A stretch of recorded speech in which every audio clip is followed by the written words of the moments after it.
അൻവർ രാവിലെ വിളിച്ച അഫ്ഗാനിയാ. നീ ആ ഫോൺ ഒന്ന് എടുക്ക്. हेलो अस्सलाम वालेकुम भाईजान।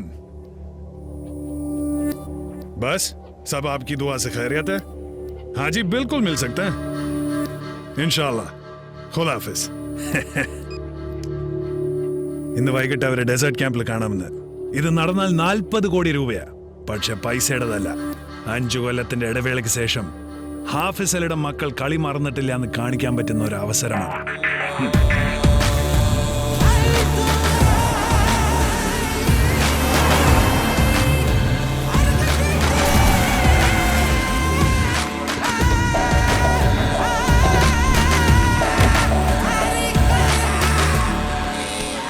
ഇതന്നെ ആണോടാ സ്ഥലം? ഇത് തന്നെ ബലേസ ഡെസേർട്ട് ക്യാമ്പ്. ഇത് പൂട്ടിക്കിടക്കണല്ലോ. നീ ഒന്ന് ഫോൺ ചെയ്ത് നോക്കിയേ. റേഞ്ചും കാണിക്കുന്നില്ല.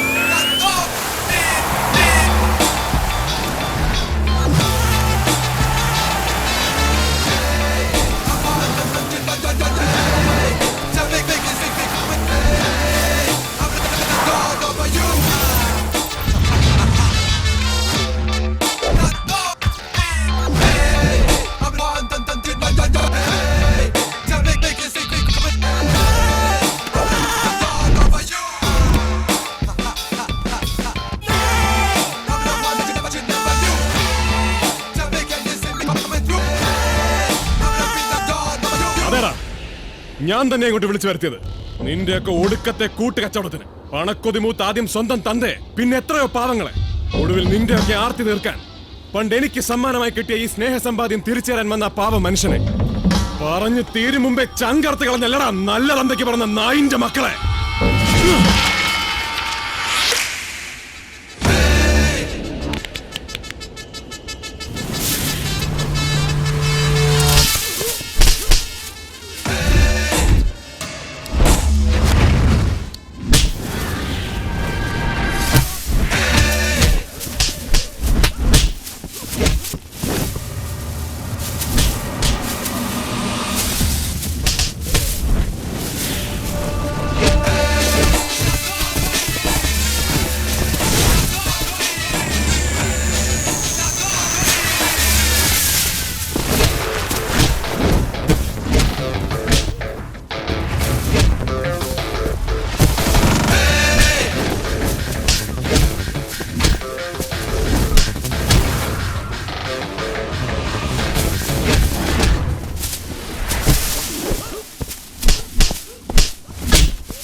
Hello Menon sir. Mister Alex, മറ്റുള്ള ഷെയർ ഹോൾഡേഴ്സുമായി ലാസ്റ്റ് മീറ്റിംഗ് കഴിഞ്ഞ് വരികയാണ്. ഞാൻ പറഞ്ഞ ഡെഡ് ലൈനിലേക്ക് ഇനി 4 ദിവസമേ ബാക്കിയുള്ളൂ. നിങ്ങൾ അഡ്വാൻസ് ചെയ്ത 30 കോടി രൂപ റീഫണ്ട് ചെയ്യാനുള്ള പ്രൊവിഷൻ പോലും നമ്മുടെ കമ്പനിക്കില്ല. ദാറ്റ് മീൻസ് ആ പണം നിങ്ങൾക്ക് നഷ്ടമാവും. I know Menon sir. At any risk ഞാനത് ചെയ്തിരിക്കും.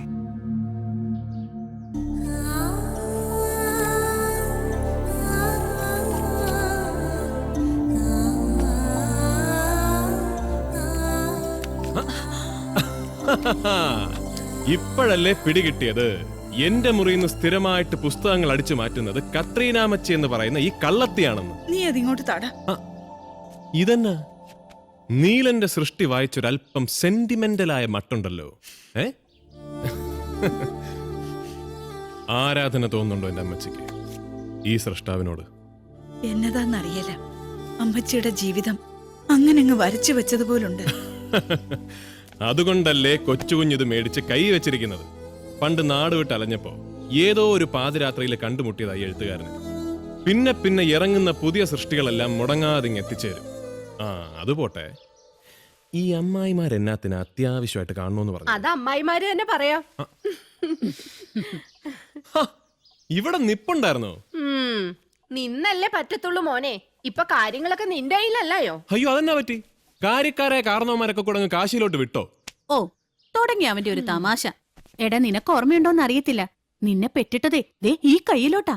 ആഹാ, അപ്പൊ എന്റെ ഈ നിൽക്കുന്ന പൊന്നാര അമ്മായി പണ്ടൊക്കെ വടക്കം വീട്ടിലെ വയറ്റാട്ടിയായിരുന്നോ? എടാ, നീ വെറുതെ തോക്കി കയറി വെടിവെക്കാൻ നിൽക്കാതെ അമ്മായിമാർക്ക് പറയാനുള്ളത് എന്നാന്ന് വെച്ചാ കേക്ക്. പറഞ്ഞോളൂ അമ്മായി, ഇനിയും പറഞ്ഞോളൂ. എന്ത് വേണേ കേക്കാൻ ഞാൻ റെഡിയാണ്. വളച്ചുകെട്ടില്ലാതെ ഉള്ള കാര്യം ഞാനങ്ങ് പറഞ്ഞേക്കാം. എടാ കൊച്ചുവേ, ഓ, അന്ന് അമ്മാവന്മാരായിട്ട് കൊച്ചുങ്ങളെ എല്ലാം വിളിച്ചു വരുത്തിയേച്ച് അങ്ങോട്ട് പറഞ്ഞതാ അവരവർക്കുള്ളത് അങ്ങ് വീതിച്ച് തന്നേക്കാന്ന്.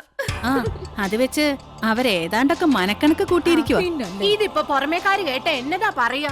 വിളിച്ചു വരുത്തി ഇലയിട്ടേച്ച് ചോറില്ലാന്ന് പറഞ്ഞ പോലെ ആയിന്നല്ലേ അല്ലേ? അങ്ങനെ. അപ്പൊ ചുരുക്കം പറഞ്ഞ ഇവിടെ ഇപ്പൊ എല്ലാരും ഇലയും ഇട്ട് ഉണ്ണാനിരിക്കുകയാണെന്ന് അർത്ഥം. അമ്മായിമാര് പറഞ്ഞാട്ടെ, ആ ഇലയിലോട്ട് ഞാൻ എന്നതാ വിളമ്പേണ്ടത്? പുളിശ്ശേരി വിളമ്പണോ അതോ പുളി ഇഞ്ചി വിളമ്പണോ? നീ നല്ല കൊച്ചായിട്ട് നിന്ന് അതിലേക്ക് ഒരു ഒപ്പിട്ട് കൊടുത്താൽ മാത്രം മതി. അത്രേ ഉള്ളോ? ഞാൻ എപ്പോഴേ റെഡി. ദാ ഇപ്പൊ ഈ നിന്ന നിപ്പിൽ ഒപ്പിട്ട് തരാൻ കൊച്ചുകുഞ്ഞ് റെഡിയാ. മാതാവാണ് സത്യം. മാതാവോ? മലയാറ്റൂർ മല മുത്തപ്പനാണേ സത്യം.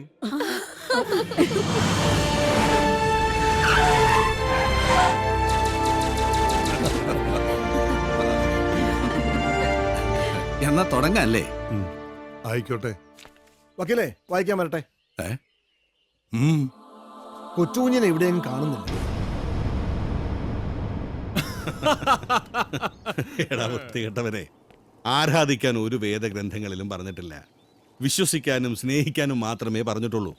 പക്ഷേ ഈ 2 കാര്യങ്ങൾ ഒറ്റവാക്കി പറഞ്ഞാൽ മനുഷ്യന്മാർക്ക് മനസ്സിലാകില്ല എന്ന് തോന്നിയത് കൊണ്ടാ സകല പ്രവാചകന്മാരുടെയും വേദഗ്രന്ഥങ്ങൾക്ക് കനം കൂടി പോയത്.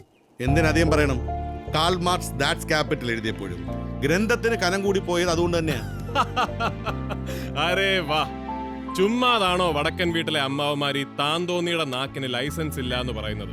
വിത്ത് ഇതല്ലേ? ദേ വടക്കം വീട്. ഹലോ എടാ, നീ ഇത് എവിടെയാ? കുഞ്ഞമ്മാവ, ഞാൻ ദേ ഇവിടെ ഗുണ്ടൽപേട്ട്.